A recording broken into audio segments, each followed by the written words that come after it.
Well, hello, everybody. Welcome to the first episode back of the Unwatched Pile. I'm Stephen Billings, and of course, as always, with me is the other guy. I'm not making a blank man reference. Uh, Andrew Cabral, how you doing, man? How you doing? I'm doing good. Doing good. I'll tell you. Yeah, we're bringing this back, but I also feel like it's a bit of a reboot, relaunch, It kind of restart is. for people who haven't seen it in the past. Yeah, yeah. We only did 2 episodes, so it's not like it was a whole big It thing. was a big deal. So this is, if anything, this is a bit of a restart. Yeah, yeah, it really is. I mean, when we started doing this, initially, I think we did was it 2 or 3 movies? I think it was 2 movies, and each person, and we didn't even have a guest, I don't think at the or no, it was just me and you. And so we Right. just both had 2 movies that we were watching from our collections that were first time watches, and then we would talk about them, and that was the whole show. And it wasn't anything special, but we just got too busy, and Well, with time, yeah, it coincided with certain family things with you.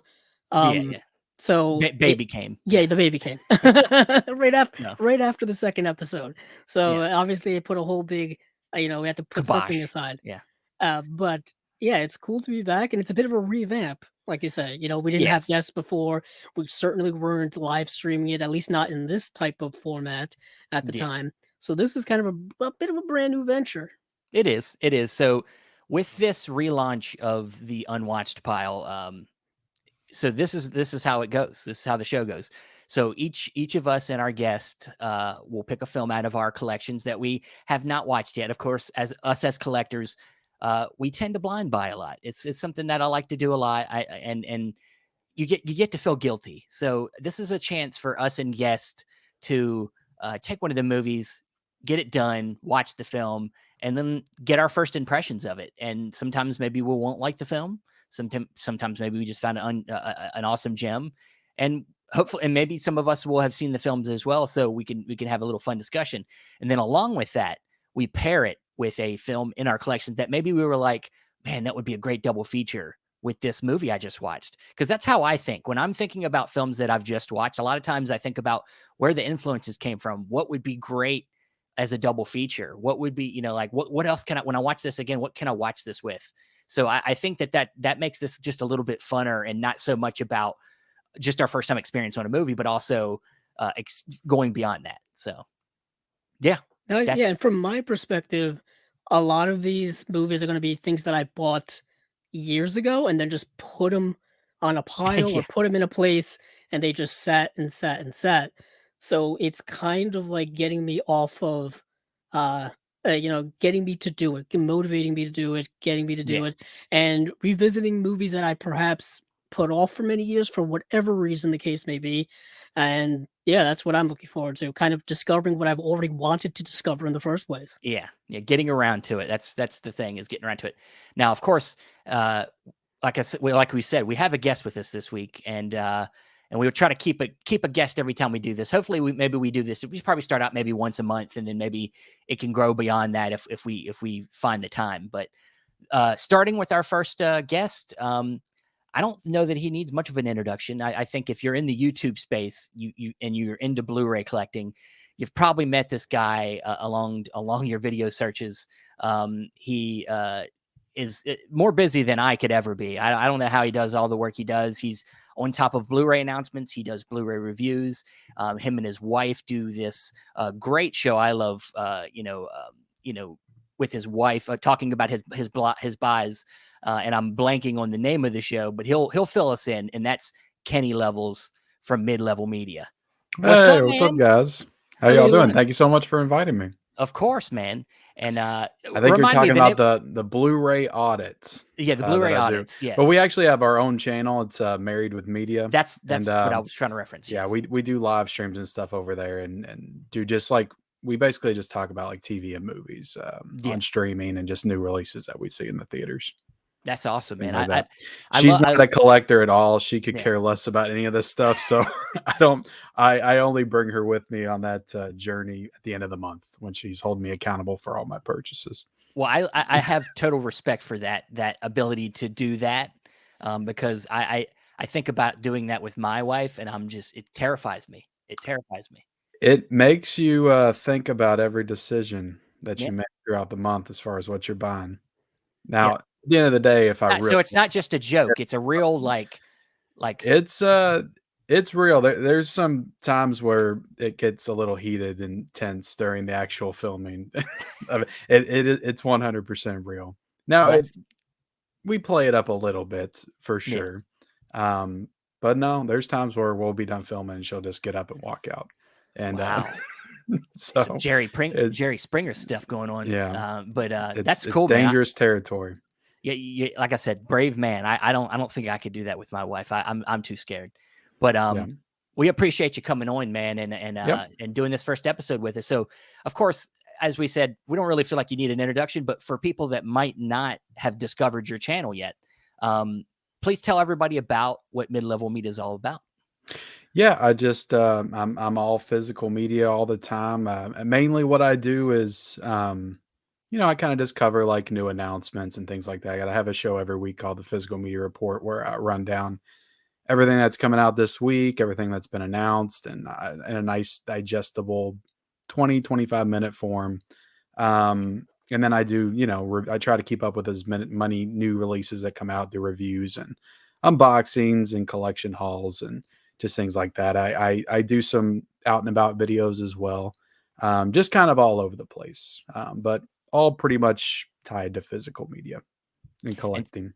yeah, and so how long is the physical? Is it something that started when you were very little? Is that something that Yeah, it's I always tell people it's when you're younger and I don't know how old you all are, but I imagine you're close to the same age I am. I mean, you didn't really think of it as collecting. It's just that's the way we watched movies. We had VHS tapes, we had DVDs, and I wouldn't say that I got into collecting like I am now until probably like 2016, somewhere around there, where I really Yeah. got into Blu-ray hot and heavy, and then started to discover all the boutique labels and stuff like that.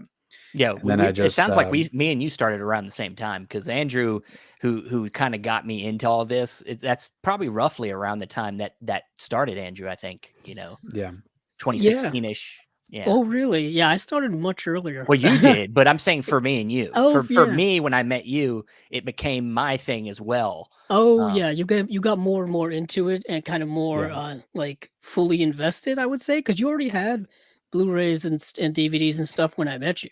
yeah. I yeah, mean, you already were there. Yeah. David James, he says in the audience, Ken appears shameless, and he's sweating under the collar. yeah.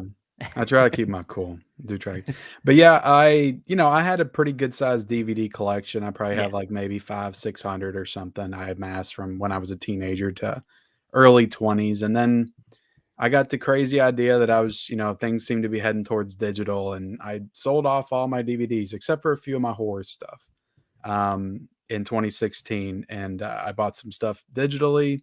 Yeah. I didn't like it. I just like the ownership and actually Yeah. having it Yeah. physically. I'm just that kind of person. And then I just jumped straight back into Blu-ray because at that time, I mean, Blu-ray had already been out for a while, but I never felt the need to really jump into Blu-ray at that point in time. Yeah, it took So me a few years to get it to kind of yeah, delve into the format because the format people I don't know if a lot of collectors know this, but, like, there was a whole format war with HD DVD and Blu-ray in the I year remember that 2000. because I was a big gamer in like the mid to uh, late 2000s. So I had the 360, I had the PS3, and Yeah. I had a few HD DVDs and I had a couple of Blu-rays at that time.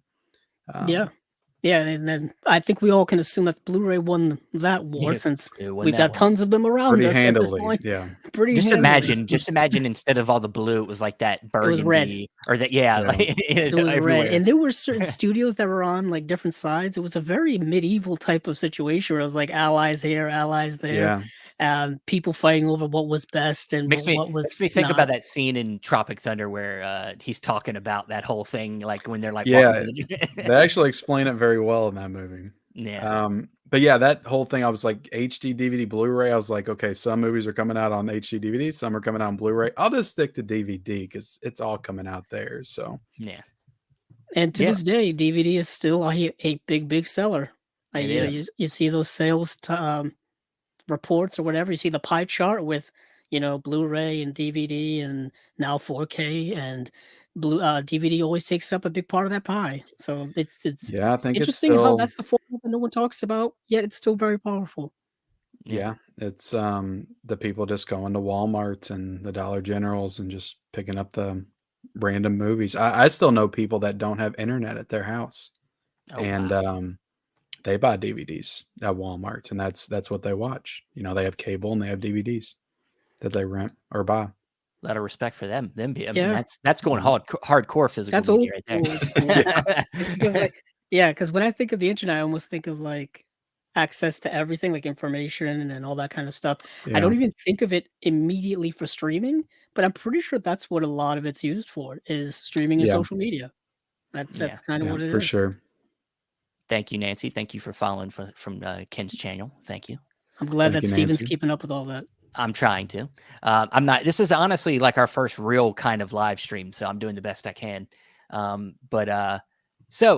Before we get into our picks and everything, I do want to go into the idea of blind buying with you real quick. Well, Is because we that debate something? this. We Yeah. debate Well, this, don't we? yeah. So you know, what do you consider blind buy, and how much do you do it? Do you do it a lot? Well, Is it? I'll put it to you this way, when you said pick a movie from your collection that you hadn't watched, I was like, "That's like 50% of my collection. What do I pick?" Yeah, I had a lot of choices, but yeah, I to me, like, that's the fun of it, Yeah. collecting, it's the exploration, like, that's what drives me to continue to do it. I've always loved movies, but there's a lot of movies and a lot of different genres and time periods and other countries that I just never experienced growing up. So right now Yeah. I'm, getting access to all of that through all of these, incredible physical media releases, and I'm just, having a ball with it. And more often than not, I blind buy something I watch. It's rare that I don't, at least like a movie that I buy, or after I'm done watching it, think it's worthy to have in the collection. So I think it works out more often than it doesn't. Do you do a little bit of homework before you decide to buy something? Do you look into what it's about and I do, but I'm also, a little bit of a label whore, for I some, understand that. I or understand that. I don't necessarily try to be a completionist, but, with Scream Factory, I will try to get most of the 4Ks that come out. I did get burned with Bubba Hotep. I really did not like that movie at all. Um, Yeah, I remember seeing that video. and Yeah. I'm still debating on whether or not I should keep that in the collection. But and then Kino Lorber, like I'm trying to get all their 4Ks and Yeah. Vinegar Syndrome. I've recently got bit by them. So I'm They're trying to tough. collect like They're the tough. VSUs and stuff like that. So Yeah, those labels are Paramount tough. Presents as well. Paramount Presents. I really Mm. enjoy that line. I would say, yeah, the more deeper down the levels of boutique you go, I say that the blind buying is a lot tougher in terms of Yeah. like the chances of you enjoying the movie. I think are a bit more Yeah, diminished, yeah, for sure. as because they're more like acquired taste. They're for specific people, specific audiences, and the movies are oftentimes objectively bad, like Yeah, low production, bad acting, bad writing, and it's kind of all part of what like that type of level of fandom is going for or wants or likes. So it's really so subjective. So yeah. subjective. Yeah. And I've always considered myself, a lover of things that are good. So sometimes when I'm watching some of those movies from Vinegar Syndrome, I don't know. Recently, I've been enjoying a lot of the stuff I've been watching from them. I was like, is my taste is Vinegar Syndrome making my taste in film like lower? Uh, that Well, I mean, I think what they my do great. standards are lowering.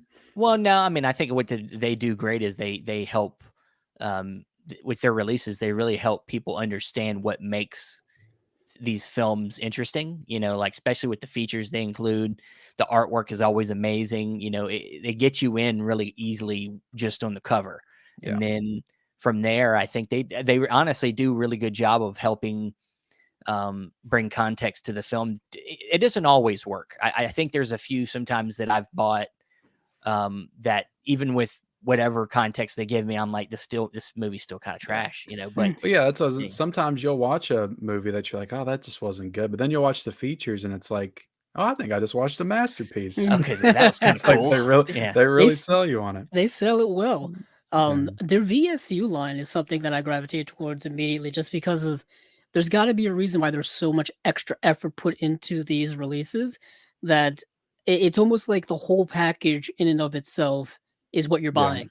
You know what I mean? You're really yeah, buying like Steven said, the artwork, but also the immense amount of special features. The restoration work they put in is kind of incredible. Yeah. They put in more effort than I would say a lot of other studios do. Some more mainstream ones, I would say, yeah. but They're up it's there with Arrow, I think, as far Yeah. as the I would quality. agree. I would agree. Most definitely. But okay, so tonight we have already announced this to the public that each of us have chosen from our collections a choice. So let's all bring out our choices here. So tonight I'm going to be talking about my first watch of this film starring Christian Slater, Pump Up the Volume, and Andrew. He's got a film. Show I please do indeed. introduce. I've got Holy Motors, Holy um, Motors. by Leos Carax. I've been wanting to watch this movie for about a decade, and I finally was able to. But I'll go into that when we talk about it because I've got a background, Yeah. of course, And I information on had, that. and I just heard about this movie and just everybody kept saying how cool it was and it was kind of like a punk I've rocky heard a type of lot movie. about that one too. Yeah. So I was like, I got it in the Warner Archive sale recently and I was like, I'm gonna go ahead and watch this. So Yeah. but Kenny, what was your pick? I picked Pet Cemetery 2 from Scream Factory. So I like it. yeah, I love the first one. I always have since I was a kid, but for some reason I never checked this one out. So it's Well, been one.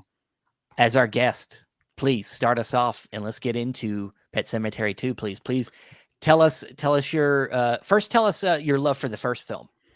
Yeah, I think Pet Cemetery, the first movie, there's things about it that I don't think age the best. I don't think all the acting and the performances are great, but the movie's got great it's got a great atmosphere and just tone to it, and it's got some things that happen in it that's just stuck with me my entire life and just kind of made me a fan of the genre forever. So that's one I always go back to. My wife's also a huge fan of the movie, so we'll watch it together. So it's kind of a shared experience for us. But um, and yeah, I've read the book a long time ago. I used to read a lot of Stephen King stuff back when I was in high school, early 20s. I haven't read a book in like probably 15 years at this point, Yeah, um, but yeah, I love the first Pet Cemetery. It's probably top 3 Stephen King adaptations for me.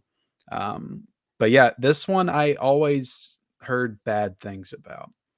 I always heard that it kind of wasn't good and it was way lesser than the first one, so I just never jumped into it. Then when the Scream Factory came out, I had just really jumped into Scream Factory. I think this one maybe came out late 2019, early 2020.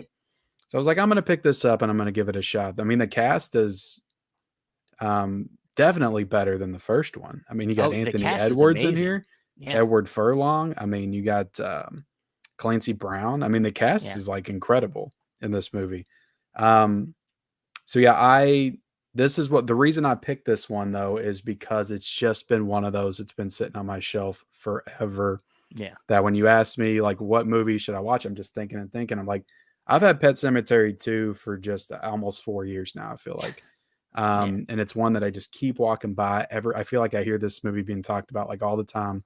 And I'm like, I need to watch that. So I'm like, I'm gonna pick this one to watch. And yeah, this is it's not as good as the first movie, but I'd say it's definitely funner. Yeah. It doesn't have such a grief-stricken tone to it. There's a lot of, tragic things that happen throughout the movie, but the movie never takes them that seriously, and it's very outlandish in its tone. And Clancy Brown in this movie is just freaking amazing. I was gonna say, so I've seen I don't know if Andrew, have you seen Pet Cemetery 2? No, I haven't. Oh yeah. I've seen I it. haven't seen the original actually. You haven't seen the original Pet Cemetery? No, Wow. no. I didn't know ironic this about you, Andrew. No, I saw the remake coincidentally, or the readaptation that was done a couple of years ago, Which is not good. Yeah, which is not good. No, Yeah. I I'll know the just say, concept of it, obviously. yeah, Yeah. you got to see the first one. Like Zelda is that image of her getting out of the bed is like just one of the most Yeah. horrific moments in any movie. It And still just that scares kid, me every and time I that kid watch is it. amazing. And that kid is amazing. Well, Yeah, ironically, I I'm can't think trying of to his make my name. way. I Migo was just Hughes, I think. Oh, yeah. Yeah. Yeah. Yeah. I've been trying to make my way through Stephen King's, bibliography. So I've been going, like, in order from, like, his first novel all the way through, obviously a huge tall task because he comes out with a new book every year seemingly. He seemingly never stops writing. So I think, And like, they I wanted adapt to it the next year, usually. yeah, I wanted to get I wanted to read a bunch of his stuff and then watch the adaptations. I had already seen most of the adaptations just by happenstance, like Carrie and stuff like that. But other ones I hadn't really gotten the chance to see yet, including Pet Cemetery. Um, and that was always one I wanted to read first and then watch the movie adaptations. But I also kind of broke that rule because I've already seen the remake adaptation, so there Yeah. goes that idea. But I'm certainly familiar with the story. I don't know, I didn't watch a lot of those growing up. I feel like a lot of people watched those in their formative years, and I just missed all of those Stephen King adaptations, like Salem's Lot and things like I that haven't until I seen got older. Salem's Lot either. Yeah, that's a big one I've missed. Yeah, I have that's one that's in my unwatched pile. It's on my shelf. I know it's a vampire film. That's about all it's as far as I've gotten, Yeah. yeah, so Pet Cemetery 2, it's so let's talk about the plot. What do you gather? I know sometimes when a first time watch happens, it's not everything comes through into your mind, but tell us a little bit about what this film's about. Well, it's Edward Furlong, his mother's an actress in Hollywood, and she dies in a horrific death in the very beginning. She gets Yeah, electrocuted, yeah, some kind of stage accident that happens.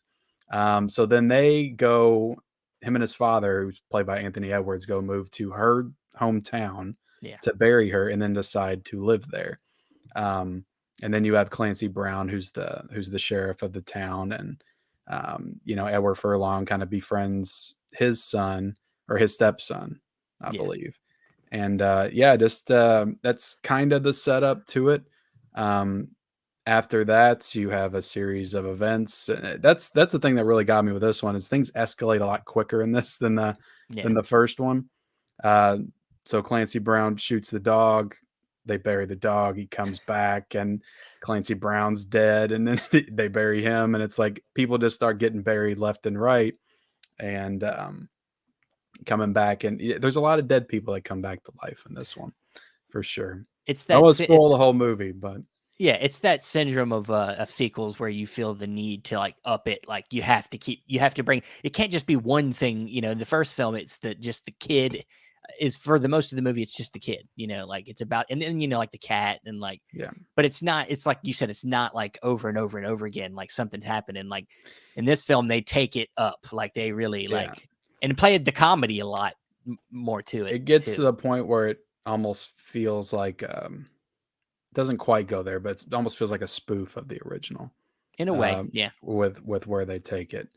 Um, but yeah, I really enjoyed it. The scene at the dinner table where Edward Furlong and Clancy Yeah, Brown are all sitting there and they're eating the mashed potatoes and then they just start laughing that was is hilarious. amazing. And there's some great effects, practical effects with some kills. Amazing stuff. Yeah. Yeah. Yeah. With I forgot that the kid from the only thing I know him from is Honey I Shrunk the Kids. Yes, the ki Uh is the the bully in the bully. movie. Yep. Yep. And his death scene is It's my gruesome. favorite. It's It's great. gruesome. I Yeah. like it. So, um, please give us our rating. So you did say it was better. It wasn't as good as the first one, but where do you say to a 1 to 10? Where do you put Pet Cemetery 2? I'll give it a solid 7, Okay, you know? that's good. Yeah. As a movie, it's probably a 6. I'd say my enjoyment of it raised it a point. It's a fun movie, but it's one that I know people that put this above the first one. I Honestly, I'm on the borderline because I do like the first one, but this movie, it's that thing about horror sequels where they kind of take it more comical route, like your Texas Chainsaw Massacre 2, or your, Yeah, they similar. go in a different direction a little bit, and it doesn't quite go that far, but it does change the tone a little bit, and it is a fun, an easy fun watch, and Yeah. it's got the gore you want and everything. So yeah, um, And It's another thing I'll say about this is, I watched a couple of the special features. They got Clancy Brown to do a special feature in this. They got Edward Furlong to come back and talk about it, and they're pretty lengthy interviews. So really cool that they got both of them to come back yeah. and talk about the film. And it looked really good as well. They did a good job with the Blu-ray restoration. I don't know if they'll do a 4K. It seems like Scream Factory's in complete 4K upgrade mode at this point. Yeah. I don't think it necessarily needs one, but you know, I don't think Skyline needs a 4K either, but that's coming out next month. But that happens. Yeah. We have that now. Yeah. Great. So now we're here to the double feature part. So when you got done watching this film, what was something that you felt would really pair nicely with Pet Sematary 2? All right, so the reason I paired this one, I'll go ahead and show it. This is Silver Bullets. You know, you got two snarling animals Okay. on the covers, but that's not the reason I paired them together. I remember buying these both around the same time. Yeah. And I watched one of them almost immediately, and the other one I let sit on the shelf for 4 years. So, in my mind, when I think of Pet Sematary 2, I think of Silver Bullet on Blu-ray because I bought them close to the same time. And Silver Bullet, like I said, it's I watched it for the first time as well when I got this. I had never seen it. This is a great one as well, from what I remember. It's I don't think it's top tier werewolf. I don't think it's quite up there with The Howling or American Werewolf in London, but it's a lot of fun. You got Corey Haim. I think that was the first ever Corey Haim movie I had seen at the time because I hadn't seen Lost Boys until the 4K came out last year. But this is a really good movie. Him and Gary Busey, I think, have a really good relationship and chemistry with each other in the film. And yeah, it's a different kind of werewolf movie, just in the tone of it. But it's a cool movie. It's got a nice 4th of July, like summertime feel to it Okay. as well. Have you all seen this one? I have not. I have not. I have not, but is that another Stephen King adaptation? That yeah, again, I Yeah. didn't even mean to do that. Wow. but Say nice two nice Stephen catch. King adaptations. Nice catch. Yeah, Silver Bullet. This one, yeah, the year I was born, this one came out in 1985, and I'd always heard good things about it. A lot of people, hyping this movie up. Yeah, it's a lot of fun. It's not quite as goofy as Pet Sematary 2, but I'd say it's a little bit on the lighter side Yeah. as far as a werewolf movie. Kind of like a children like coming of age story, like I was most gonna of say, Stephen is King's this stuff. one that kids can watch? He's in a wheelchair. His uncle, kind of helps him, and Yeah. he's kind of trying to figure out who the werewolf is throughout the movie. So it's a little bit of a mystery while he's in this wheelchair. And then you have the werewolf kind of attacking people along the way, killing people, and a lot of really gruesome scenes in the movie too.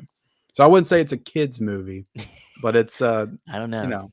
it's think- I mean, I would watch it when I was a kid, but Well, I was gonna say I would too. I'm not so going to tell parents to show their 5-year-old the movie or anything. Come on, man. We're not on your channel. We're on my channel. We're on my channel. I Say what the hell would. you want. No. I guess Yeah, I it's would, but yeah, it's interesting how there just seemed to be a big explosion of werewolf stuff in the horror genre in the 80s. Because I'm thinking of like American Werewolf in London, The Howling, Yeah. obviously Teen Silver Wolf. Bullet. Yeah, Teen Wolf. Like it's No. like there's just to be a huge craze of werewolf stuff. It seems to come and go. You know what I mean? Like within the horror genre, it feels like all of the kind of subgenres, whether it be zombies or vampires or werewolves, like there's like a boom and then it kind of dissipates and then a boom back again. And it felt like Yeah. the 80s happened to be werewolves. In the Yeah, 2000s, probably zombies and vampires. yeah, they were definitely big. I feel like they popped up again for a little bit, like in the late '90s, early 2000s, because you have Wes Craven's Cursed, and Yeah. I feel like Jack Nicholson and Michelle Pfeiffer do a movie Wolf. called Yeah. Wolf, I think, Yes, Yep. they did in the 90s. It And was, that in the was '90s, and then there was directed by American Mike Werewolf Yeah. in Paris. Yeah. Yeah, Mike and Nichols. Yeah. Mike Nichols directed Wolf. Yeah, that's very very interesting. Kind of, you wouldn't think Jack Nicholson would do a werewolf movie, but Robert De I Niro mean, did it works. Frankenstein. Honestly, it works for him. We're getting a lot of people saying some of their favorite werewolf films, Dog Soldiers. Yeah, of Dog course. Soldiers. That's another one came out in I Yeah. think 2005 or 6 or something, maybe. Yeah, Yeah. that I'm even thinking of Ginger Snaps. Ginger Yeah, Snaps is a Ginger movie that I Snaps. Yeah, love. Yep. yeah. I love that and its sequels. I think are really good. Super Yeah, I just underrated. watched that one for the first time last October, actually. I haven't seen the sequels, but Yeah. are the same two girls in the sequel? I th- I believe they are. I think one of the sequels is also a prequel, so obviously I think they casted younger actresses, but I think there is a sequel, and I think they're in it. Yes. Um.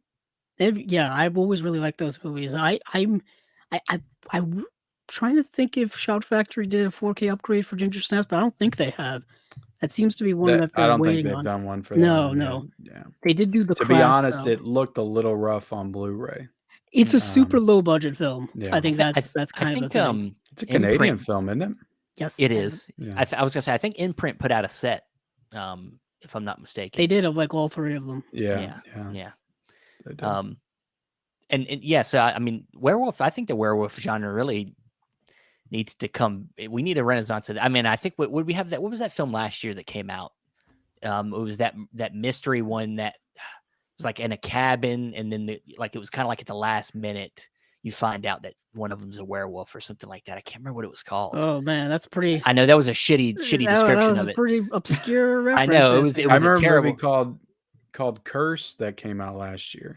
That's not it. It And was a it's very subtle movie, but people liked it. I can't. I'll get around. Maybe somebody will know what I'm talking about. Werewolf movie that came out last year. People liked it. That's all I can tell you. I can't think of the plot necessarily, but yeah. but And also this does, again, I wouldn't put it up to the same. This movie doesn't have, I think what hurts it is it doesn't have that great transformation scene like The Howling and American Werewolf does. Like every good werewolf movie has that yeah. standout transformation scene. This movie doesn't really have that, but it's still a really fun werewolf movie. I don't know if this. I don't think it's the Wildling, David. I don't think so. It's like that. I think the title of the movie is like a question. Like it's like a sentence. It's like a question. Like where where is the something? I Is don't it a know. big? Was it a big movie, or is it something that was like It a was an Shudder independent exclusive movie. or something? It might have been like an online exclusive, maybe, but it's not that big of a deal, guys. Let's not turn the whole show into figuring out this one Oh, movie that I well, can't you describe. can't set us down on this path and No, just. well, you're gonna have to pretend that you didn't hear what I said. So, yeah, but I do believe that the werewolf genre really needs to I'd love to see that genre come back and give it some spotlight because we've had so much zombie stuff, so much vampire stuff, and I've always loved werewolves are just they're no. There's another one. Here's the hunting. No, it's not it. Is it? Yeah. Some good choices, guys, but I don't know. It's not Werewolf by Night. No. Stop looking. Oh, okay. Sorry. I remember when I was a kid, like I saw American Werewolf in London when I was probably like 6 or 7, and I was so scared of that movie that I did not watch a lot of werewolf movies. That was the only like creature that actually scared me when I was a kid were werewolves. So I didn't watch The Howling until I was a little bit older. Well, it's interesting if you think of all like the legendary Universal monsters. It's the only one where like someone turns into it. You know what I Yeah. mean? Like it's like an affliction that changes you and turns you into a monster. Frankenstein is like created a monster. Dracula's already a vampire. You know, Creature from the Black Lagoon, he's a creature. You know, he wasn't a human before. Okay, I figured out the movie. Yeah. Oh, good. Okay, so it wasn't last year; it was the year before. Oh. Film called Werewolves Within is the name of the Yeah, I think I have that too. movie. I think it's over there somewhere. I do Yeah, remember that though. Everybody's talked good things about that movie. Yeah, I remember watching it and thinking it was okay. But because it's not really it's got a different way of telling the story. It was an interesting. Oh yeah, I saw this. Yeah. Come on, Andrew. Yeah, I saw it. It was like a horror comedy. Yeah. Yeah, with Sam. There was Richardson. like a park ranger type dude that was. Yeah. With Sam Richardson. Yeah, it was actually really funny kind of indie horror comedy. Of course, you liked it. Of course, you liked it. But awesome, man. Awesome. I love the double feature there. I have to check out Silver Bullets and see if it, because I've seen Pet Sematary too, so I got to see if that pairs well. I'll get back to you. I'll see if that double feature works. So. I think it works. You know, I think it works. The covers look similar, at least. They're both snarling beasts on the cover. Both Stephen King. Look, I didn't even mean for that. Yeah, you didn't even make that connection, but it works good. That's awesome, man. All right. Well, Andrew, please take us over to Holy Motors. I didn't know if I was going to be next, but looks like I am. So you are. Holy Motors. This is the Blu-ray put out by Shout Factory through their Shout Select line. Each of them are numbered. This is number Lot of shout 55. love tonight, apparently. Yeah, it Jeez. kind of Yeah. random. Yeah, this is number 55. They're well over 100 by now. Like they're Yeah. they're Yeah, they're way over over them. I remember 100. when it first started. But this is the movie Holy Motors. This movie came out in I think 2012, or it was at like a festival in 2012. We got theatrical in 2013. One of those type of release things. And this was a film directed by Leos Carax, who was a director that I had never heard of at the time that this movie came out. I remember seeing this movie when it was streaming on Netflix, or at the time it was streaming there, and I watched, like, one of the trailers where you, like, hover over and the trailer plays on Netflix. It was one of those, and I immediately thought, "This is amazing." Added it to my watch list, my queue at the time, never watched it. And then it wasn't until years and years later where this Blu-ray came out. It initially had a regular Blu-ray release, but then this Blu-ray came out, and I was like, "I wanna get this." And I think I got this for, like, my birthday last year or something like that. But Holy Motors is a film right up my alley. It's an art house, avant-garde, surreal type of movie. This is the same director who directed the movie Annette that came out in 2021 with Adam Driver, another really surreal, really weird movie. And those are the type of movies I gravitate Oh, I never got a towards. chance to watch that. I heard some crazy things about it. It was very divisive. Some people Yeah. liked it, some people loved it, some people thought it was just pretentious trash. Yeah. When it comes to kind of these pretentious movies, I think I tend to favor them a lot more.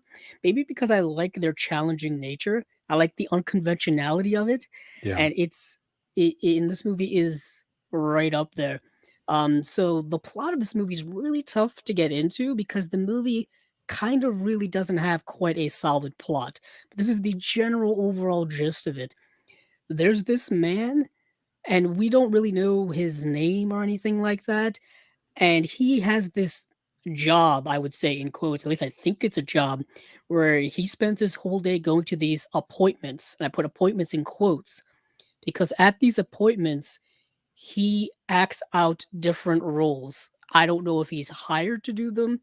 I don't know if, like, what the purpose of them are, but he's hired to act out these different roles in different scenarios. So he travels around in this long stretch white limousine all day and has an assistant who's also the limousine driver. And it's the assistant's job to go with his schedule, get him to different places, take care of him, whatever the case may be, make sure he eats, take care of the whole schedule, kind of an assistant's job. And while he's in the limousine, he applies makeup, applies different clothes, applies certain things to transform himself into whatever the next appointment's role requires him to do. And this movie just has follows him traveling around during one of his days, and you see him in these just incredibly different, diverse situations where it could be something as simple as picking someone up from picking like being a father picking a daughter up from a party she went to, or being transformed into someone who performs a hit on someone, or at one time he transforms himself into this monstrous troll-like creature who just terrorizes people. So this film is just in this dreamlike, surreal setting, and it keeps you completely off guard as to what is going to happen next. And I found myself completely entranced by it because it's a movie that feels like it takes place in our own world, but it really doesn't. Because the rules of our world kind of don't apply here. And you begin to ask yourself, what is actually going on, and you really don't come up with answers. So the film is more of a metaphorical, symbolic type of film, and I thought it was absolutely brilliant. Something that I would recommend to people who are in that similar surrealist film vibe. But this release here, I'm actually glad I got it because it is chock full of extensive special features, like more special features than I expected, and long special features too. For example, it has a making of on here that is 47 minutes long. Like one of those making of behind the scenes things where it's 47 minutes long. It's got a Q&A with the director at a film festival in 2012 that goes for over an hour. It's got an interview with Kylie Minogue, who was in this film. If people know who Kylie Minogue is, I would say musical artist, also actress. She was in Street Fighter. If anybody remembers that movie from the mid '90s, amazing Van Damme movie. Yeah, um, I remember that one. I It's been a went while. to the theaters and saw that. When that come out, Steven? Like 1994. I may have I been think at it was 93, maybe. I was like 6 or 7 years old, and I walked in, and the movie had already started. And yeah, that's Raul Julia's last film, Yeah. Yeah. unfortunately. Didn't he die before it came out, I I think? think he did. It was either right before or right after. But Kylie Minogue was in that film as one of the characters. So was Ming-Na Wen, and like you said, Van Damme. Talk about video game movies before video game movies were a Yeah, thing. in Raul Julia, Yeah, he was Bison. yeah. And I look at Did you all get that Mill Creek Steelbook that they had? Sorry to I go did off not. topic, but it No. had bison bucks inside of it. Nice. Oh God. What a It was a reference. cool little, yeah, it was a cool Thing little is, I thing they played did. that video game obviously before that movie came out, so I was all hyped for it as like a little kid. Yeah, I was a on my- Street Fighter kid. I didn't play Mortal Kombat as much when I was I younger. played both. I was one of those spoiled kids who had both Super Nintendo and Sega Genesis. So I it's like I had always the best say of both you worlds. either have one or the other, I and the had spoiled kids had both. I had both. I had a but- Sega Genesis. Yeah. Yeah, I mean, and then I went from there to Nintendo 64. But anywho, back to Holy Motors. So Kylie Minogue is in a small part of this film. She's very good. She, of course, sings in the film. There's a sequence in this film that's like an intermission that is incredibly brilliant and stylized, where the main character, who's actually, I should get his name because he's the actor who portrays all of these different intricate roles, Denis Lavant, and he is incredible in this film in the diversity of his acting. But there is a sequence in this film with an accordion. He's playing an accordion, and then he's accompanied by a lot of other people playing accordions. And the film has nothing to do with the plot, but it's so artistically well done that I'm Yeah. like, this is amazing. This Yeah. is just amazing. But as I was saying, incredible extras package here. It even comes with a 38-minute sequence from another film that this director was a part of. He directed a film, or was part of directing a film called Tokyo from 2008. And there was a character that is reprised in this film called Monsieur Merde, who is part of a 38-minute sequence of that film. I think that film was made up of like 3 anthology parts, and he directed one of them. So he takes that character from there, puts him in this film, works him into one of the appointments, and it's just maddeningly great. So this Yeah. is an incredible release, I think. Okay. I didn't I'd heard about that movie Yeah. before, but I don't have that release, so I'm gonna Yeah, have to, it's- I'm gonna have to grab that. It's worth it. I would say just for the extras package alone, because you get what you spend. I mean, my thing with Shout Factory releases have always been, this is going back to, when before they had done Shout Select, before they had done even Scream Factories, they were always slightly too expensive. Like I felt like they were just above where I thought their releases should be at, and because that's just the way my mental process goes when it comes to collecting. But this was Yeah. well worth whatever I paid for it, because it gives you exactly what you Back in the expect good a old nice days release. of Shout Factory, Scream Factory, where they actually added in quite a few new special features. I feel like nowadays it's like, well, if you get a 4K upgrade, it's nothing new. Right. But if it's like a new Blu-ray or 4K, it's Yeah. maybe 2 or 3 special features that are like 10 minutes or something. Yeah. Yeah. If so- that. Yeah. So Andrew, Yes. your double feature. I My- do. Double feature. Yeah. So before you do that, Okay. somebody has a suggestion for the match with that film. Let's see if he gets it right. Corey Wilkerson says, "I know Holy Motors is probably completely different, but maybe a double feature with Catch Me If You Can." Just made me think of whole pretending acting in different roles thing. Honestly, that could work. Yeah. That could work. I Okay. wasn't quite on that wavelength.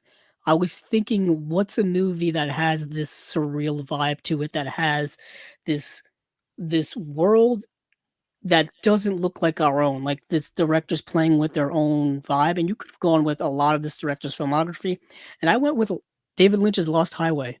Oh, okay. I Good think one. you could have gone with Mulholland Drive. You could have gone with Blue Velvet. You could have gone with even his television series Twin Peaks or Twin Peaks: The Return. That's the type of vibe that that movie has, Holy Motors.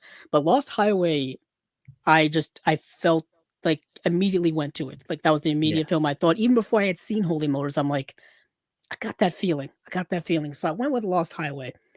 Um, and the Movie's a reason being, trip. Lost Highway Oh is yeah. dealing with um the idea of different identities, doppelgangers, surreal type of situations, um, kind of this haunting narrative of things aren't quite right and you don't know why, and it creates this tapestry of a plot that that's tough for you to figure out as a viewer. So I was thinking of Lost Highway, and this is a tough film to even like quite describe to people because, as most David Lynch works, I think is tough to describe to people. You kind of have to go with it. But this Just a film stars. series of bizarre events Yeah. That's that kind of were it. plots. Other than Dune, I feel like that can sum up David I, Lynch's I entire always career.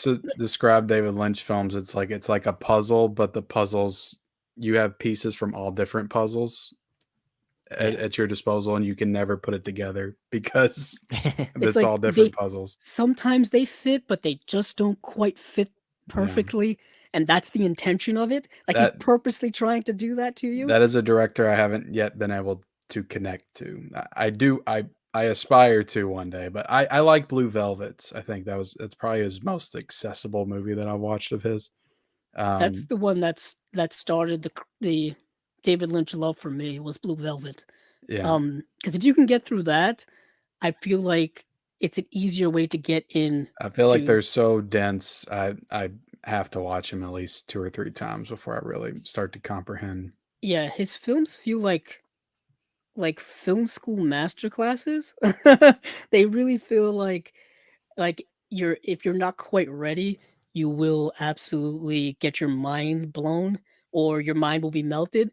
I Yeah, always I've said this all the time. The first time I watched Eraserhead, I wasn't ready for that type of movie, and my mind completely was eviscerated because of it. no, I haven't seen that one yet. I need to watch it. Yeah, Steven and I remember when we did our rewatch, Steven, of Yeah. it, Yeah. and it was kind of like coming into it for like the first time in 10 years. And I feel like I had finally reached the point where I could tackle it again.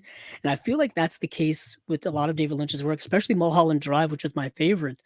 It it's a film that I saw when I was much younger, and it just racked my brain then and racks my brain to this day. And Lost Highway is similar. I had not seen this movie in about a decade myself. Back when I watched it on DVD, I actually have the Kino Blu-ray, but I decided to upgrade to here because Yeah, notoriously that Kino Blu-ray is kind of bare bones. yeah. I watched I had the Kino Blu-ray, and I upgraded it, knowing I wasn't a huge fan of it anyway, and got that Criterion because it was a digipack, and they hadn't done one of those in so long, and I love them so much. Oh, I do Um, like the Digipack. and I heard great things about that 4K too. I heard it looks fantastic. It So actually, yeah, it does look good, and I want to and give that movie another chance. So I definitely will rewatch it at some yeah, point. while I was watching it the other night, I was trying to, you know, get back into it, get back in, switch my brain to that David Lynch mode to kind of like really digest the film and really get into it. And once you finally click into that level, like you just got to go with it. It's like a roller coaster ride. Yeah, Things may not make sense. You may be jostled around. You may be flying off of the seat from time to time, but it's it's a heck of a ride that I always like taking. But this film stars Bill Pullman, Patricia Arquette, and how does one describe this film? The plot of this. David Arquette, Patricia Arquette, and Bill Pullman's character initially start out as this couple, and they're living in this house, and they're receiving VHS tapes in the mail because this movie came out in 1997, so we had VHS tapes back in the 90s, and these VHS tapes are kind of like these voyeuristic, like you know, eight like hi-fi eight thing tapes of just like their house and then inside of their house. Very, very creepy, very unsettling. And what happens is certain things happen where Bill Pullman's character switches places with someone else in some other place, but it worked itself into the first part of the plot. I'm trying to be extremely ambiguous. So the film is dealing with different scenarios, doppelgangers, identity changes. It's a bit of a neo-noir mystery as well, trying to figure out what the heck is going on. Um, but I really love this film. I've loved it since I first saw it. But this actually comes with pretty good amount of special features. Obviously, it's 4K UHD. You do have certain behind the scenes documentary type stuff. You'll never get David Lynch doing a commentary or David Lynch talking about any of his movies. You never get any of that, but you'll get other people talking about it. Well, why is that? Well, he doesn't like to explain his movies. Like he I don't. I mean, I'm sure he has an idea of what his movies are about, but I don't think he. I mean, honestly, I think he knows that the mystery of his movies is what keeps people coming back. Yeah, I mean, he does do interviews. Like he knows, but he doesn't think we're smart enough to understand his thought process, so he just doesn't want to bother. Probably there are archival interviews with Lynch and Patricia Arquette and Bill Pullman and Robert Loggia's in this film. Robert Loggia, who's doing his best yelling acting you'll ever see in this film. There's a one sequence where someone's tailgating him, and he absolutely just goes bananas and just goes crazy. Robert Loggia is another one of those actors who comes from the Lee J. Cobb School of Acting, just yelling out his lines all of the time. Him, George C. Scott, and Robert Loggia all went to the same school of acting, I guess. Yeah. But this is a great release. It's got, of course, the booklet that Criterion stuff comes with. It's got the digipack styling, which I actually do really like. You know, if I'm going to spend, a little extra on the Criterions, I do, want to at least have it look like there's more to it. That was my thing over the years. These are at a little bit slightly higher premium price than you get for normal Blu-rays or normal 4Ks. So you might as well get a little bit more for your money. But that is Lost Highway. Interesting career choice too for Bill Pullman, because that's the year after he did Independence Day. Wow, yeah. Yeah. So he's a mega star off that movie, and then he goes in, I think you'll see that in a lot of actors' career. Usually they'll do something that's like huge, big blockbuster, and then they'll do something that's super indie, like a year later. He did another movie that was super indie that people love during that time. It was like Zero something, the Zero Effect or the Zero. Oh, I thought you were talking about. Yeah, I haven't heard of that one. Did you ever see the movie Surveillance that he did? That was directed by David Lynch's daughter. No. Yeah, that movie is kind of underrated. I've had the Blu-ray for a while of that, and I've seen it a few times. But yeah, he has done a lot of more indie stuff, and it's kind of amazing how he was in that giant blockbuster and then did Lost Highway right after. I do have to say that both of these releases do look fantastic in their formats. This was given a 4K digital restoration, and the movie is shot interestingly. It feels like it was purposely shot in an incredibly soft cinematography. Like things look very grainy, things look soft in it and whatnot. And maybe that was just a stylistic choice for David Lynch at the time. Probably shot on film, I assume, in the 90s. Yeah, that film is called The Zero Effect, and it came out the year after Lost Highway. It's a weird kind of noir-ish type of film where he plays a private detective that's actually got a kind of a cult following. So that's Has anybody put that one out? I don't know. I don't know that it's really gotten a real boutique release or anything like that. I think it's just got a studio release. It might not. I don't even know if it's got a Blu-ray. I know it's. I can check. Yeah, you check. You're good at finding that quick. But, well, I'm on my Blu-ray.com tab is always open. Yeah. Same here. But so the Zero Effect does not have a release in the US, and it doesn't have a release anyplace else on Blu-ray, at least. There you go. Yeah. On DVD, it does have a DVD release here in the States, and also one from Warner Archive collection as well. Is it on streaming in HD? That's a good question. It's definitely on streaming, I believe. I don't know that it's in fantastic quality, but it's definitely on streaming. Yeah. But speaking of Warner Archive. Oh, good transition, Stephen. There you go. That is my pick here is a Warner Archive release, and that's Pump Up the Volume, starring Christian Slater. And so, yeah, this one, I'm a big fan of films with DJs in them. I don't know. There's something about films with DJs in them that is just really fun. I think of films like, what was it, Radio, from the 70s. I think it's called Radio. What's that film? Wait, Airheads. Airheads. It's got DJs in them. Yeah. They take It over a does. whole radio station. I love that. And also this film is a film that's very much about, adolescence. It's about having a lot to say. It's kind of a punk rock movie.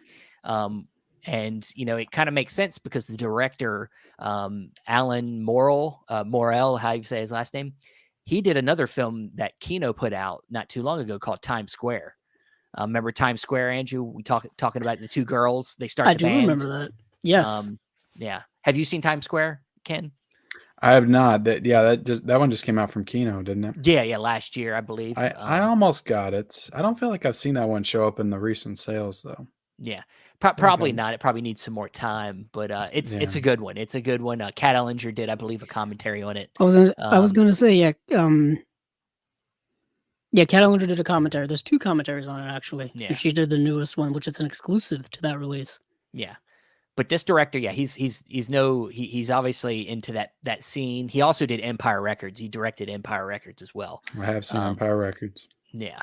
So this film, Pump Up the Volume, stars Christian Slater, and he is this kind of, in a sense, superhero to his school in a way. Nobody knows that he is this guy that does this late night radio show that broadcasts that everybody in the school seems to be drawn to because he talks about a lot of things that adults don't like to hear them talk about, which is like sex and drugs and all the things that adults are. This film almost has kind of like a what's that movie, Footloose kind of thing going on, where the parents and the town are just trying to hold the teenagers down the whole time. And so Christian Slater, his family seemed like a nice family, normal family, but then he goes into his room late at night and it's got this whole setup to talk to the town basically. And he goes into everything, and the person he is in that room is completely different than the person he is to the rest of the world. He then goes to school and he's this quiet, tame guy with glasses, just goes around kind of like a Clark Kent situation going on. Very different, going around school, keeping to himself. But then he goes on that mic late at night and he is, just ruthless. He's vile. He's fun. He's got opinions. He's got opinions about social issues, political issues. Of course, things that are involved in the school. The superintendents, the people that are involved in their day-to-day lives, he has things to say about them. And then he, of course, it also delves into like just normal teenage problems, and kids with depression and things like that. There's a situation in the film where a kid calls in and he's thinking about killing himself. And like, so it dives into a lot of them issues that kids at that age are going through and plays it up as this, this something that usually is played by an adult, kids doing it. And he's going against the grain. The school finds out about this show and tries to find him. A lot of the movie, they're trying to find him. This girl who is really attracted to him through his voice is trying to find out which person in his school is this guy. And so, yeah, it's just a really fun punk rock. It's hilarious. Ken, I know you said you haven't seen it. I know, Andrew, you have seen it. I have seen it. Yes. So yeah, what do you think of Pump Up the Volume? Well, I love the movie. It's such a great like counterculture film. It's anti-authority. It's kind of a teen angst type of film, and it's a great showcase for how big of a star Christian Slater was in the late 80s, early 90s. He was just one of the biggest stars, and his star has faded a bit over the years, but I think he's made a bit of a resurgence as an adult actor. Yeah. Or as doing later stuff in later years. I know he was on oh, what was it, Mr. Robot. He was on Yeah, that he series, and was that on was kind Mr. of a big Robot, yeah. resurgent comeback for him, and in the critics' eyes, at least. I know we got all kind of critical acclaim for that. But that film specifically, Pump Up the Volume, is such an underrated, underlooked gem, I think, of his filmography. Because it's such a solid film dealing with a lot of issues that are relatively contemporary to a lot of young people, a lot of teenagers and stuff. I say this all of the time. Every generation every generation of youth and young people keep going through like the same form of the same things over and over again, dealing with the previous generation, dealing with certain teenage angsty struggles in life, existential crises, stuff like that. And every generation kind of has that voice in it in movies. And Pump Up the Volume is very much one of them. And I put it in the same vein as kind of a lot of those other films in that era that you're talking about, Steven, like Empire Records, Dazed and Confused, Yeah. even something like Reality Bites, which has a little bit. Reality Bites is like an older type of Gen X type of generation, but it's in that same vein of that Gen X generation. Yeah, it's a really great underrated film, and I'm super glad that Warner Archive put it out on Blu-ray, because I know that Blu-ray, I think, just came out within what, the last 3 years. Yeah, it definitely was in the past 2 or 3 years. Yeah, and before then, I'm pretty sure it was only available probably on DVD. Yeah. Yeah, the What Pump ye Up what the year did that come out? 1990. 1990, yeah. 1990? Yeah, So yeah, Christian Slater, there's a lot of his movies from, that time period. I know people keep talking about Untamed Heart. Yeah. Keep hearing that one come up with him and Marissa Tomei, and I got that from Kino Lorber. Seems like he's got a lot of stuff from the 80s and 90s. yeah, I think his big one is obviously Heathers. Yeah. Yeah, is another big one, which is also set in high school. I think it came I out always in liked his 89. action stuff, like, Broken Arrow is, like, one of my favorite Yeah, action Broken movies, Arrow. Really? and, Hard On who? Rain. Oh, I love Hard Oh, Rain, Hard yeah. Rain. Yeah, Yeah, it's raining yeah, that whole movie. Fucking it rain. really is. Hard. I get Hard Rain and Black Rain confused. Don't ask Yeah, me Black why. Black Rain, the Tony Scott movie? Or Yes, Ridley Scott movie. I get those two movies confused. They both have rain in the title. I don't know why. Yeah, one's got Michael Douglas in it, and one's One not so much doesn't. rain. Yeah, and one doesn't. Another one's got Morgan Freeman in it. Yeah. But yeah, so yeah, I really like this. I one aspect of it I love is just that, this guy's voice speaks to not only just one type of teenager. There's throughout the film you see different kids from different backgrounds. You got like this like punk rocky type of dude that, and then you see like girls at home that are just like, younger girls that are not even Christian Slater's age, like just the teachers. There's teachers in the school that Yeah. listen, and they're all like relating on some level to the things he's saying. And You know what it reminds me of a lot? Yeah, I mean, you bring up this movie a lot. Charlie Bartlett. why would you do that? Because I think that Why would Oh, you reminds do me of wow, that. he's Yeah, He just literally. well, he that's what popped spoiled in the my head. choice. Might as well transition to it now. Well, he knew that this was my movie, and he did it Yeah. anyway. Well, I won't All right. talk about, but I'll also bring up the show on Netflix, Sex Education. I think is very much that type of Yeah. thing Yeah. for the current generation. Yeah. But I guess we'll transition. Since he spoiled my double feature. Well, Steven always talks about this movie. Damn it. Yeah, Now, he does knows that one he- have a he knows does he that have a fucked up. Blu-ray? It's only got a DVD. I was Only gonna got say, a I feel like DVD. I only see that on DVD. I've only Yeah, ever seen it on that too. It's definitely one I've been championing to get a Blu-ray upgrade for a long time. So Yeah, that's my double crazy. feature pick is Charlie Bartlett. Very similar premise in the sense of its kind of its thematic thing, like where in this film you have Charlie, who is a kid from privilege. He's from a rich family, but his father is in prison, and he's gotten kicked out of every private school that he's been to. So, but he has this overwhelming sense. And, this is kind of the contrast between this and Pump Up the Volume, is that, Christian Slater's character is a lot more of a recluse. He doesn't want to interact with people. He only knows how to interact with people through his voice and not having to see the people. But Charlie very much likes people. He likes to talk to people. He wants to be around people. He wants to Yeah. help people. But he just doesn't know how to deal with his issues. He wants to help people, but doesn't want to help himself. And so in this film, so he gets kicked out of basically every private school he's ever been to, and then he finally has to go to public school. And at this public school, the principal is Robert Downey Jr. And Robert Downey Jr. This is like right as he's about to be Iron Man. I think that's this film, wasn't that 2008? it's the same year Iron Man came out. Yeah, So, that was same year Tropic Thunder, Iron Man. Yeah, like he was blowing up he at was that time. he really was about to just burst back into the scene. And so he's the principal, very much a supporting role. He's not all he's in the movie, he's not the main focus, but his daughter goes to the school as well and is played by Kat Denning. Also, of course, in the Marvel Cinematic Universe. Yeah. And if I haven't said it yet, of course, Charlie Bartlett's played by Anton Yelchin, the late great. Unfortunately, we lost him. And a kind of a fun fact, he was born, me and him share exactly the same birthday.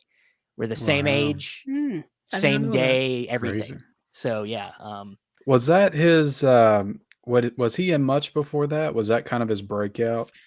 I think he might have been. I feel like he was in some when he was younger and some stuff. I think Andrew will check it, but I believe he definitely was. I know he was in a television series called Huff, I think. He had done some other things, like some television work, it looks like, and a lot of TV series when he was like a young kid. Ironically, I think 2 years after that movie came out was when the J.J. Abrams Star Trek movie came out. Yeah. He was in Alpha Dog from 2006. Yes, Alpha, that's the one. Yeah. Yeah, and he was in the TV series Huff. Saw him in. Yeah, he was in Huff from 2004 to 2006, and that was a TV series, I think that starred Hank Azaria, and Oliver Platt, actors like that. But yeah, he had done a few things before then. But then, of course, right after that, like I said, Star Trek came out, and his career took off from there. The A24 movie he did, Green Room. Green Room's great. Yeah, that was one of his last. Yeah. Same director is that Blue Ruin. The same director. I can't think of the Jeremy Saulnier. Yeah. Did you all see Thoroughbreds?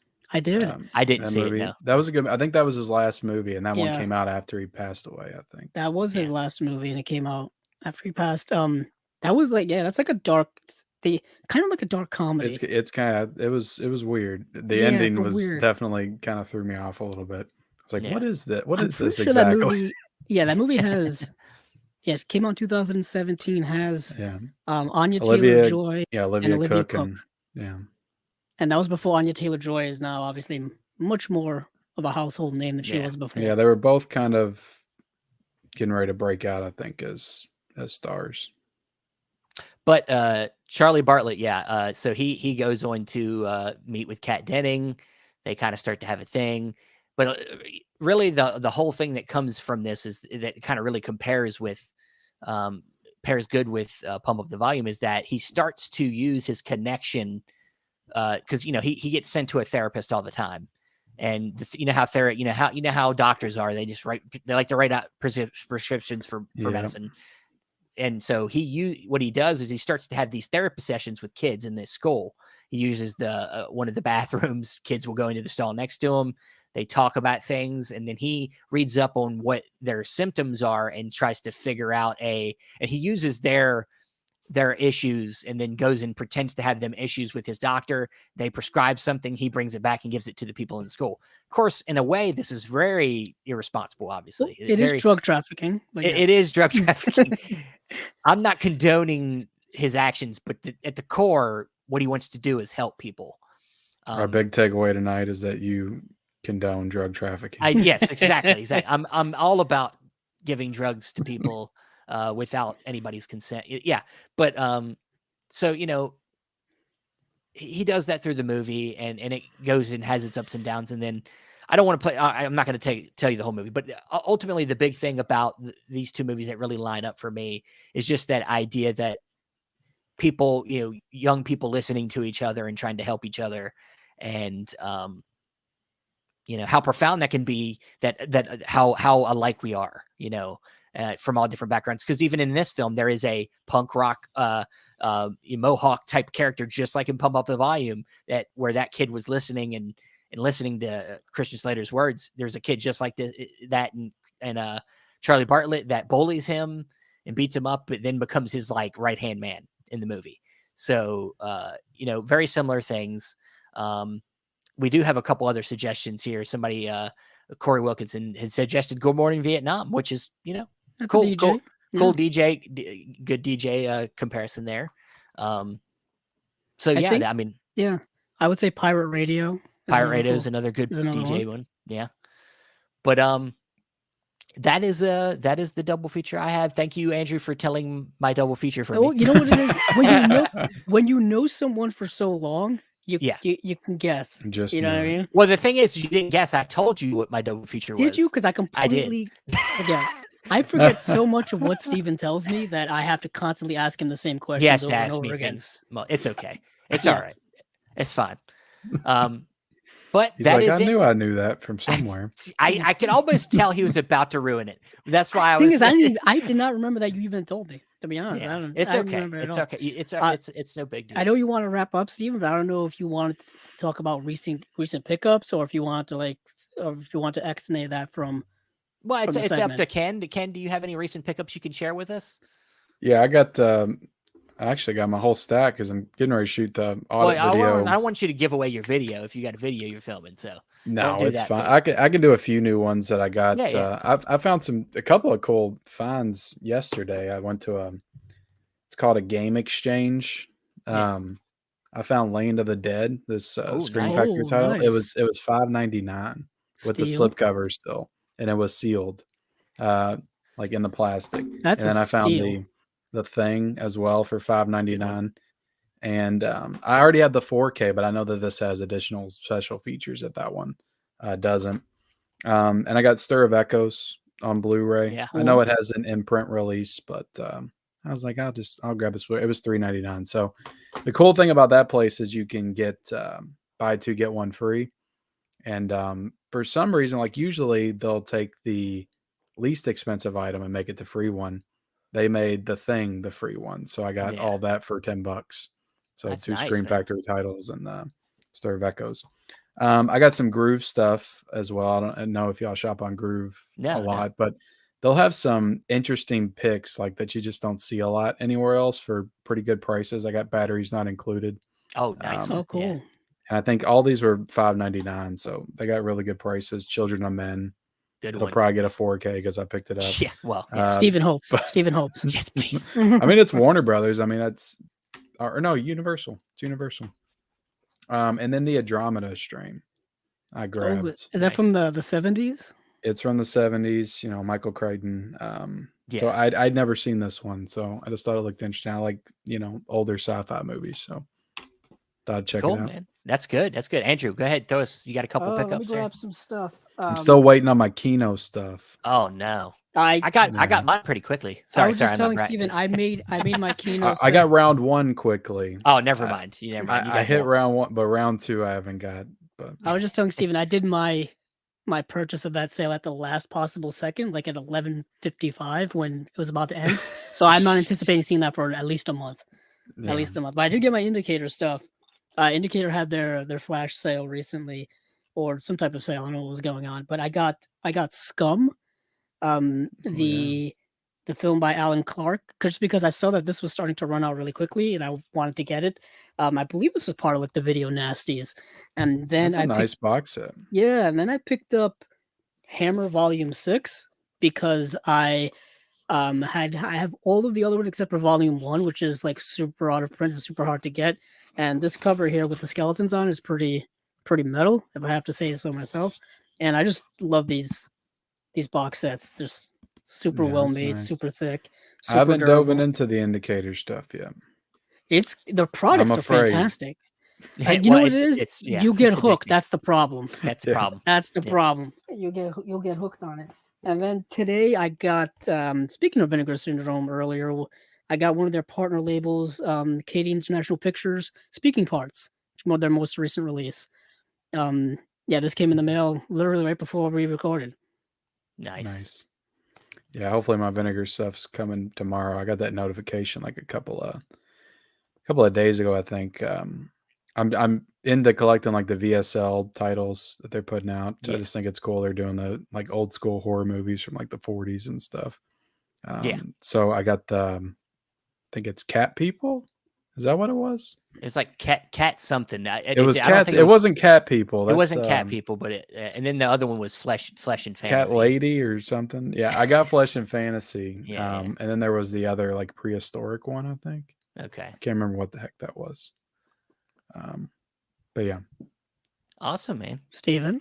I got a couple. I did get one of the most recent Radiance releases, Man on the Roof, Blind Buy, but Radiance has been hard to argue with. Oh, yeah. I've liked a lot of what I've seen so far, so this will be another great first watch. Maybe we'll be on an episode. Yeah, there you go. There's another. Yeah, I got Welcome to Dollhouse because Yeah. Welcome to the Dollhouse. This was selling out really, really quickly. So if you can still snag this out Yeah, there, I need to people, get that one. I just watched the Sunday Woman the other Oh, nice. night. It was good. I liked it. It had those giallo vibes, and I like those kind of movies. Cool. Another one. This one, we're actually going to have the guys from this new label, Treasured Films, on soon. The Last Hunter. This is their first release. This is like one of them non-exploitation films, so I'll be excited to check this one out. It's got a great little setup here. Who put that out? It's a new label called Treasured Films. My goodness, this that's is a their nice box set too. Yeah, I think that's their first release. It is. Yeah, it's their first release.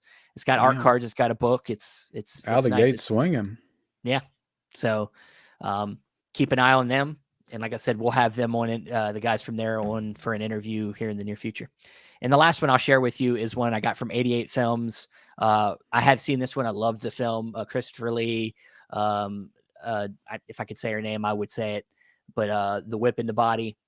Nice. That's a cover. It's a great. Well, yeah, it's a great. Yeah, that's awesome. It's great, and it's a fantastic film. It's a lot about, trauma.